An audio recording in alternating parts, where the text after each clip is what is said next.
sa pamamantayan ng Paggawa Labor Standard Act, saklaw ng labor law.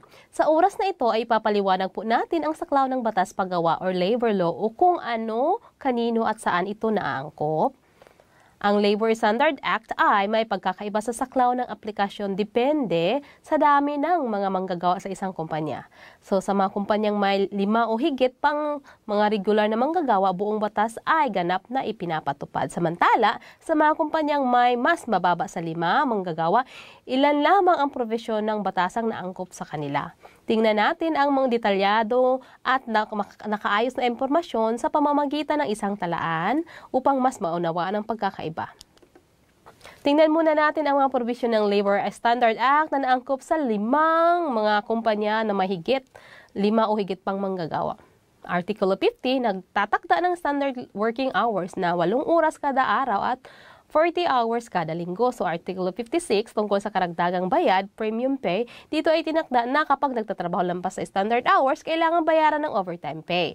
So, kapag nagtatrabaho sa araw ng pahinga, may holiday pay.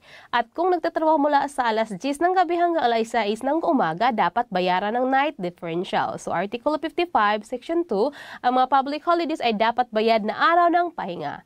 So, sa Article 55, Section 2, ang mga public holidays ay dapat bayad na araw ng pahinga. Sa Article 60 naman, karapatan sa paid annual leave kapag may temporary shutdown dahil sa pananagutan ng kumpanya, dapat bayaran ng manggagawa ang 70% ng average wage bilang allowance at ito ay naangkop lamang sa 5 plus na manggagawang kumpanya.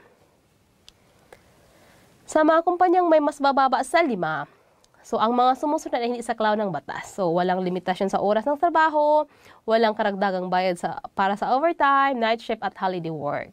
So, walang obligasyong magbigay ng paid public holidays o annual leave sa kabila nito. So, may ilang provision ng Labor Standard Act na patuloy na naangkop kahit sa mga kumpanya na may mas mababa sa 5 manggagawa tulad ng paid weekly, Labor Day, at bilang paid holiday. So, obligasyon sa paggawa at pagbibigay ng employment contract, obligasyon sa pagbibigay ng payslip, salary statement. So dahil maraming bahagi ng batas paggawa ay hindi umaabot sa mga kumpanyang may mas mababa sa 5 empleyado, mahalagang i-check muna ang bilang ng mga manggagawa na lilipatang kumpanya bago kayo lumipat upang masiguro ang proteksyon sa ilalim ng batas. So bukod pa ito sa mga sektor na agricultura, livestock at pangingisda, marami rin sa mga batas paggawa ang hindi naangkop. So, ibig sabihin, mahalagang tandaan dito kung ang kumpanya ay sa agriculture o fishing sector na may 5 o higit pang empleyado, night pay at annual pay ay naangkop pero weekly holiday pay ay hindi pa rin naangkop. So iyon po ang kabuuhang paliwanag tungkol sa saklaw ng Labor Act Law. So sa batas sa compensation para sa pinsala sa trabaho or Industrial Accident Compensation Insurance Act at batas na garantiya ng sahod, Wage Claim at Guarantee Act. Ang Industrial Accident Insurance ay prinsipyong naangkop sa lahat ng negosyo, anuman ang dami ng manggagawa. Gayunpaman, may ilang exception aplikasyon ng batas. So, una, hindi saklaw ng kung natupad ang 3 kondisyon na ito. Una, ang negosyo ay kabilang sa agrikultura, panggugubat maliban sa logging, pangista o pangangaso. Ito ay isang hindi inkorporadong negosyo, ibig sabihin hindi ito isang korporasyon. So pangatlo, mas mababa sa 5 ng bilang ng regular na manggagawa. Kung natupad ang lahat ng 1 hanggang 3 na kondisyon, hindi saklaw ng accident insurance ang negosyo. Mga halimbawa nito ay, kung ang isang negosyo ay tinatawag na korporasyon, sa kultura, ito ay sakop ng insurance dahil sa itong korporasyon ay hindi pasok sa number 2 na kondisyon. So kung may personal na negosyo at ito ay may 10 manggagawa, ito ay sakop din ng insurance dahil lumampas ito ng 5 manggagawa. Hindi pasok yung number 3 na kondisyon. So mahalagang malaman ang saklaw ng accident insurance dahil kung sakaling makaka-aksidente habang nagtatrabaho, maaaring makatanggap ng benepisyo mula sa insurance kung sakop ka ng batas. So bukod dito, kung sakaling hindi ka bayaran ng sahod, maaari kang makinabang sa tinatawag na Wage Claim Guarantee System sa pamamagitan ng pagproseso sa Ministry of Employment and Labor of Korea's Workers' Compensation and Welfare Services. So ang saklaw ng Wage Claim Guarantee System ay kaparehas ng saklaw ng Industrial Accident Insurance. So ang mga detalye ng guarantee payment ay saklaw lamang. ang huling buwang hindi nabayarang sahod at huling 3 taon ng hindi nabayarang retirement pay. So, ang limitasyon sa bayad ay ganito. Sahod hanggang 7 million, retirement pay hanggang 7 million. So, ngunit ang maximum pay out nito ay only 10 million. So, ibig sabihin, hindi lahat babayaran ng gobyerno. Pangatlong batas sa minimum wage at batas sa garantiya ng retirement pay. So, ang minimum wage sa Korea ay pantay na naangkop sa lahat ng manggagawa anuman ang kanilang nasyonalidad. Dahil dito, kahit isang manggagawa lang ang nasa isang kumpanya, obligado pa rin ang employer na magbigay ng sahod batay sa minimum wage. Gayon din, pagdating sa retirement pay, anuman ang nasyonalidad, kung ang isang manggagawa ay tuloy-tuloy na nagtatrabaho ng 1 taon o higit, karapat-dapat siyang tumanggap ng retirement pay kahit isa lang ang employer sa kumpanya. So para sa mas detalyadong paliwanag, maaari po ninyong balikan ang mga bahagi tungkol sa minimum wage at retirement pay. Iyan po ang kabuong paliwanag tungkol sa saklaw ng labor law.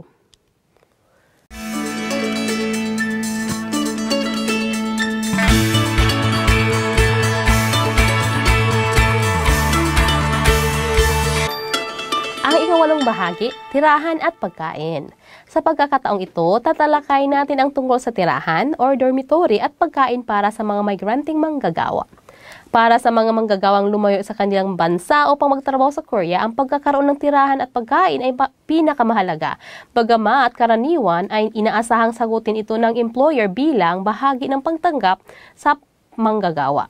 Sa aktual na sitwasyon, maaari pa rin ang employer ang nagbabawas ng bayad para sa tirahan at pagkain mula sa sahod ng manggagawa.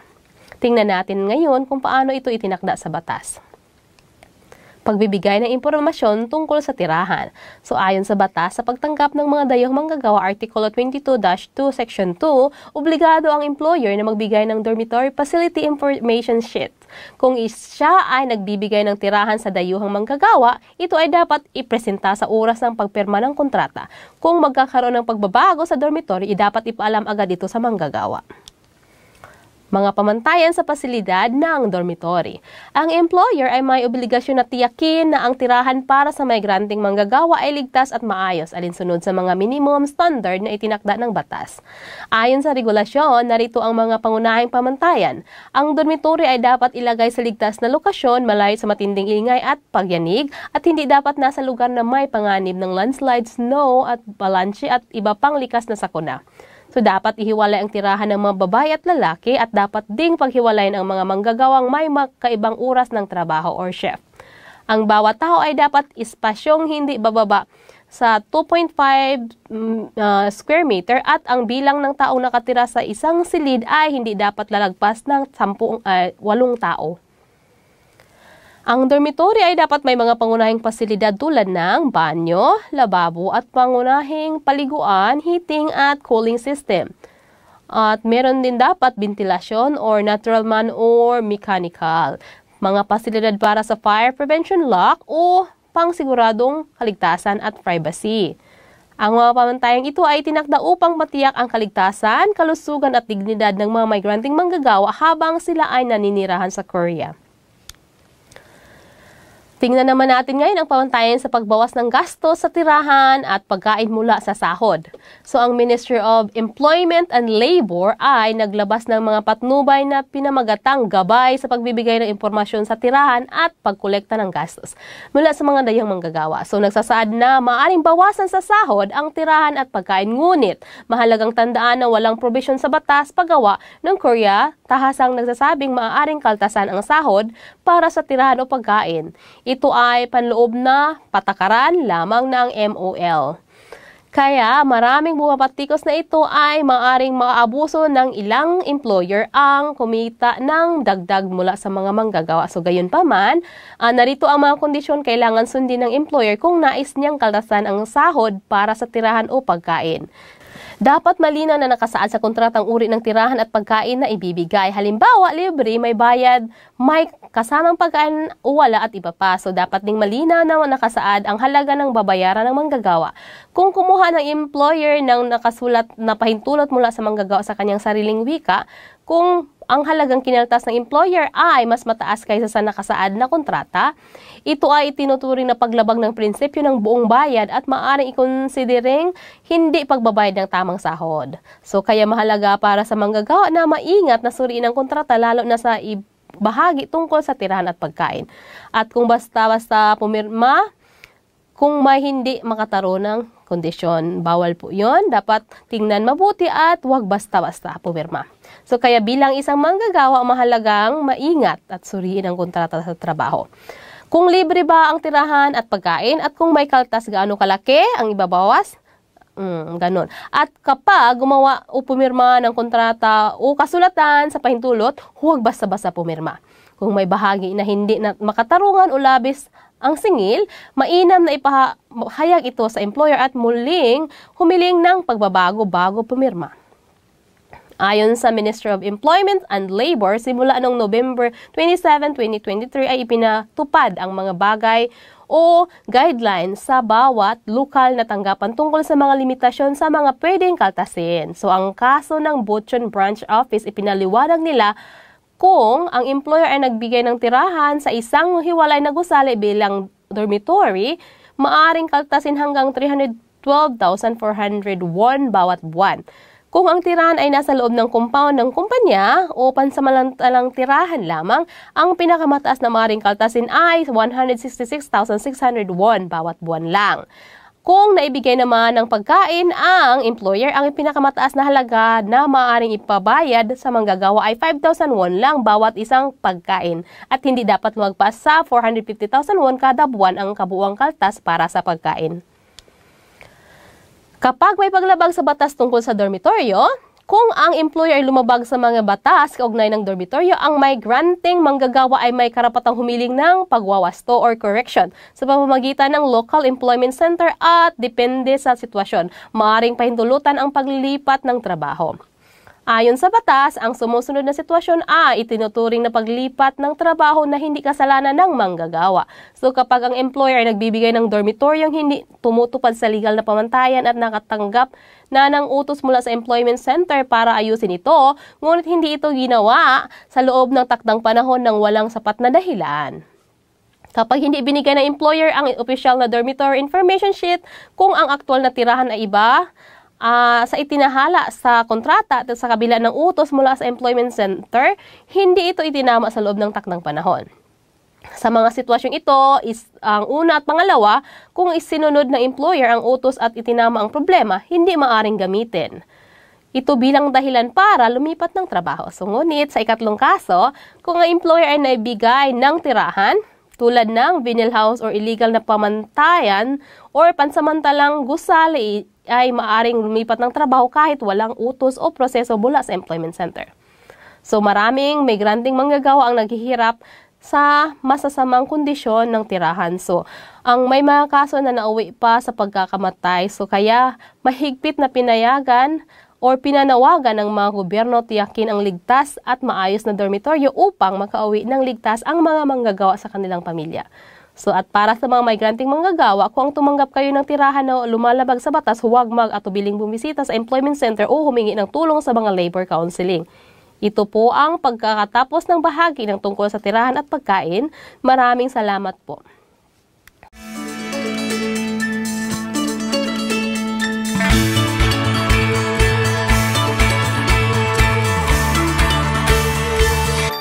Labing tatlong bahagi. Sistema ng re-entry. Magandang araw po. Sa oras po na ito ay ipapaliwanag ko po ang tungkol sa Special Re-entry System. Ano nga ba ang Special Re-entry System? Ayon sa batas, ang mga may granting manggagawa ay kailangang bumalik sa kanilang sariling bansa pagkatapos ng 4 na taon at 10 buwang pagtatrabaho sa Korea. So, at kapag sila ay nakalabas ng bansa, hindi sila maaaring makabalik o makapagtrabaho muli sa Korea kung hindi pa lumipas ang 6 na buwan. Gayunpaman, para sa mga manggagawang nakamit ang ilang tiyak na kondisyon, mayroon silang isang special re-entry system kung saan maaari silang makabalik sa Korea makalipas lamang 1 buwan mula sa kanilang pag-alis. Itutuloy po natin ang detalye ng mga kwalifikasyon at proseso sa susunod. Pangalawa po ay mga kailangan para mag-qualify sa re-entry special system. Upang makakuha ng benepisyo mula sa re-entry special system, kailangan matupad ang lahat ng sumusunod na kondisyon. Una, kondisyon sa panahon ng pagtatrabaho. Dapat na pumasok sa Korea sa ilalim ng Employment Permit System or E9 visa at nagtatrabaho ng tuloy-tuloy sa isang kumpanya hanggang sa matapos ang employment period, 4 na taon at 10 buwan o 6 na taon. Kung ikaw ay lumipat ng kumpanya dahil sa mutual agreement pero patuloy pa rin nagtatrabaho sa parehong industry at ang huling pagkontrata ay muling employer ay higit pa sa 1 taon, kwalipikado ka pa rin. Kung ang paglipat ng kumpanya ay hindi mo kasalanan, halimbawa paglabag ng employer, kahit ibang industriya pa ang iyong hinalinhan, basta't huling kontrata ay higit pa sa 1 taon ay kwalipikado ka pa rin. At kung hindi mo kasalanan ang paglipat pero ang huling kontrata ay mas mababa sa 1 taon, maaari ka pa ring ma-qualify kung aprubahan ito ng Foreign Workers' Right Protection Committee. Pangalawang kondisyon sa industriya. Noong una, ang manufacturing service, agriculture, livestock at fisheries lamang ang sakop. Ngunit mula Mayo 15, 2023 ay isinama na rin ang una, construction industry, pangalawa, manufacturing, pangatlo, service at agricultural at panglima ay livestock, fishery at ang mining. Paalala lamang po, tanging ang mga construction site na may natitirang proyekto na higit 6 na buwan lamang ang kwalipikado. Kondisyon sa employment contract, dapat na mayroong 1 taong kontrata magsisimula sa araw ng pagbabalik mo sa trabaho sa Korea. Kondisyon sa pag-issue ng employment permit. Dapat na nasusunod ng kumpanya ang mga kondisyon para sa pagkuha ng foreign workers. Tulad ng employment quota, hindi na kinakailangan ang local hiring effort. Paraan ng pag-apply. Ang employer ay kailangan magsumiti ng application form para sa re-employment ng magre-re-entry na manggagawa sa employment centers sa loob ng panahong 90 days hanggang sa 7 araw bago matapos ang extension employment period. Karaniwan ay 1 taon at 10 buwan. Kailangan isama ang mga sumusunod na dokumento. Una, kopya ng alien registration card. Pangalawa, kopya ng pasaporte. Pangatlo, kopya ng standard employment contract. Pang-apat, mga benepisyo ng re-entry or special system. Kapag napahintulutan ang migrant worker ay maaaring makabalik sa Korea, makalipas lamang 1 buwan at magpatuloy sa pagtatrabaho sa dating kumpanya. Hindi rin kailangan kumuha ng Korean language test o magsasaga ng pre-post entry training na kinakailangan unang pagpasok sa Korea. Maraming salamat po. Yun lamang po ang tungkol sa re-entry special system.